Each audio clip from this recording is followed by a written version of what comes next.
So when you look at a young dog hunting, biggest mistake that most people have is they have the dog hunting away from them, taking in too much ground and having to use a lot of whistle. If you're having to use a lot of whistle in this sort of ground where there's not game, but it's an interesting sniff, you get the odd bit of rabbit up here, but you get the head down because the dog has got the interest in the sniff, but very seldom comes across anything.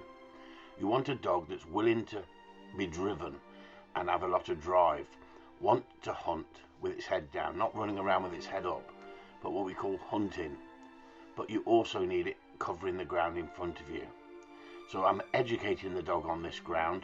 I'm not actually going to shoot over a dog in this situation like this, and this dog will learn to open up and get better at its job. The older it gets, the more tuition you give it and experience you give it. This dog now needs that experience of you shooting over this bitch, and then the bitch will become better. But they have to be listening to you and covering the ground where you ask them to go. Now, I wouldn't be putting my hand out all the time, but I'm telling the dog what I want you to do. If it's missing ground, I'm teaching it.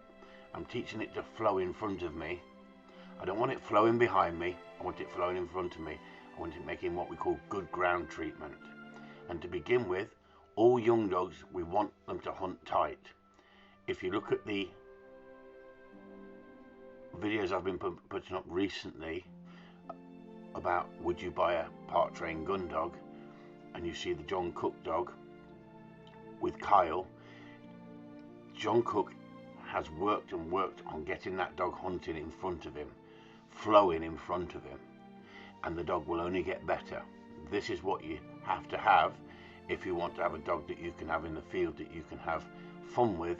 You've got to have it hunting around you, enjoying hunting around with you, and then you can afford to let it start to open up. I like a dog that opens up, but I don't want a dog taking over before we get there.